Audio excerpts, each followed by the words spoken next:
আল্লাহ এক, আল্লাহ ছাড়া কোনো মাবুদ নাই। হুজুর একটা কথা বলেন, কিয়ামতের দিন আমাদের হিসাব কিভাবে হবে? এ নাও তুমি 500, এ নাও তুমি 500।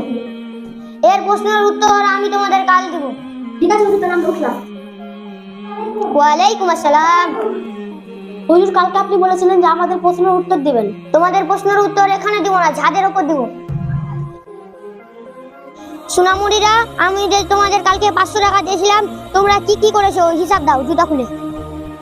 আমি বিরিয়ানি খেয়েছি, কালকে কোল্ড ড্রিঙ্ক খেয়েছি আর পিৎজা খেয়েছি। আধার রাতে দাঁড়ানো যায়নি, চুটি পড়ছে।